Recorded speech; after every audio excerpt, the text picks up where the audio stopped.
and welcome back. I am Prajul Kumar Sahu, Electronics Roll 49, and I am going to present the third experiment of our signal system lab, that is statistical analysis of signals.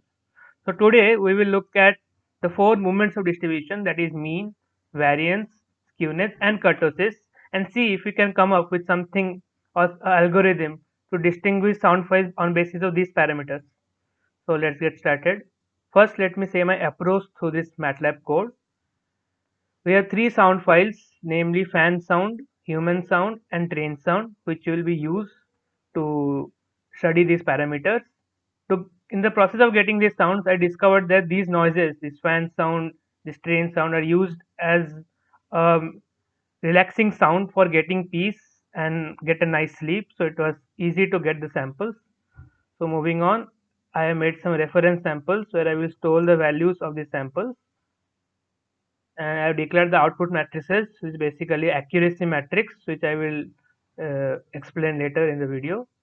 And these are the loops I have given to read a audio file for for gaining our reference or getting our reference or base samples. We read audio files over a given range, which is declared as samples here, so that it will take less time to read the audio and the code will be efficient. So as you can see, then I plotted all the graphs. I have used the approach of scatter plots to show the values, and I assigned threshold values. Basically, in our approach, we are declaring a threshold value, that is a maximum, minimum skewness or mean or kurtosis or variance, and we find the accuracy of the next incoming data and then store them in a matrix and then plot the graphs. Basically, it's a 1 hour sound, so we take samples for the first 30 minutes and use the other 30 minutes to check the accuracy as written here. This is a loop to read each file and compare them and store them in a matrix if the value is true. And these S, K, M, I, V are the output matrices. So basically, if you run this code, if I show you here, see, this is the I values, which is going on as a loop is iterating. It is iterating over loops. So it will go till 1800 thrice, as there are three loops, and it will go to 1800 more three times. So as you can see, it's quite a long process. And when I did it, it took around 1.5 hours to complete it. Depends on your system and other specifications, the speed. So I will just cancel the process here, clear my workspace. To deal with this, I have already saved the analysis data in a .mat file. You can save the workspace after you get. So you can see this is the same data. The output is already plotted here. Okay, moving on. So show them, I have made a simple GUI. So let's see the GUI to visualize our results and know a bit more about these movements of distribution.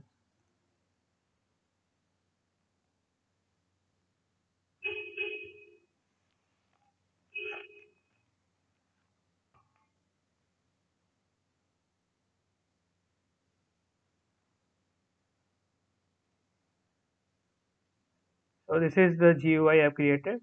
Basically, it's a multi-purpose GUI where you can see. So like coming to the movements, you can see the mean is the first movement, which indicates the central tendency of distribution. We also call the expected average value. It's basically sum of the values divided by the number of the values. You can see the three central tendency of measurements. The three measurement of central tendency, that is mode, median, and mean. So going to variance, the second movement, which indicates the width or deviation, the expectation of the square deviation of a random variable from its mean.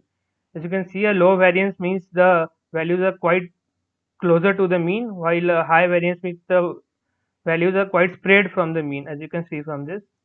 Skewness is basically the symmetric or the asymmetric leaning to left or right. You can see the data is leaned towards right in this, known as negative skew, and left in this, known as positive skew. And kurtosis is the fourth movement, which indicates the central peakedness or equivalently the fatness of the outer tail. You can see it has a base value 3, which is known as a mesokurtic distribution, and if it's less than 3, it is known as platykurtic distribution, and if it's more than 3, it is known as leptokurtic distribution. So moving on, you can select the parameter you want, and I'm going to select the class. For example, if I want the only the mean plot of the fan reference, you can see. If I want to compare to the fan and train, you can see The fan is concentrated in the middle between these minus point 0.2 and 0.2, but the train is quite spread. So if you include human into it, you can see the values for the human sample and the values for the fan samples quite overlap with each other. So in our approach where we declare the threshold and check if it is between them, it may lead to errors. Similarly, you can check for variance.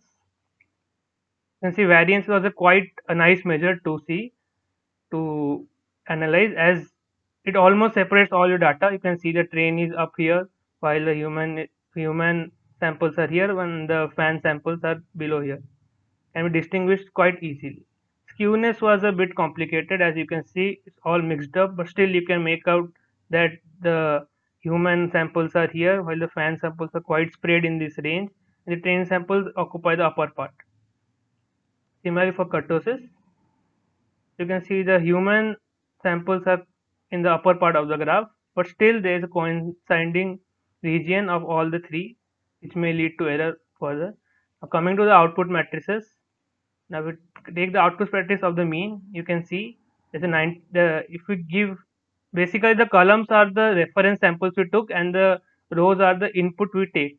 So if I analyze the second half of the fan signals and compare them with the first half of the fan signals, there's a 98.8% accuracy, but in the train it's 39% and for human 99.44%. So similarly, if you see for a train, if we use a train input and compare the fan samples, you can see the 100% accuracy is quite wrong, as you can know, but as we have seen in this, in the train and fan, if I plot only those two, you can see they're coinciding.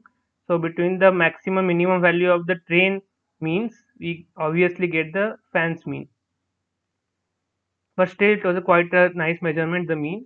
Coming to variance, as we had seen, so quite a nice graph. So it's almost gave 98.5% accuracy in fan, 98.889% in train, and 98.833%, which makes it a very nice parameter to distinguish between these three particular sounds. Now coming to skewness, you had seen its graph. So if I put the output matrix, you can see like it gives 100% in the human samples for any input. As you can see from the graph, the humans are like quite spread among the whole graph. So still, like most in the case of train, it gave a good accuracy when compared to others. In the fan, it gave quite a nice 19.8%, and obviously 100% in human. So moving on to kurtosis, I had shown you the plot, and kurtosis also quite a nice measure. As you can see, 19.83%. Although humans are 98%, 84%, but still it could successfully identify the fan, and but it was a bit problematic in the train. It gave 99.8%, but it gave 100% when human input was given, and human sounds were quite well distinguished by this parameter. So now I will show you the sound files which I used, the small samples. You can select, you can listen the sound I used.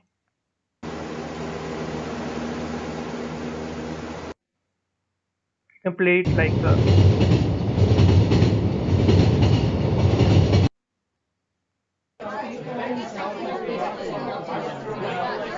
play it like a music player here. So that's all for this video. Thank you.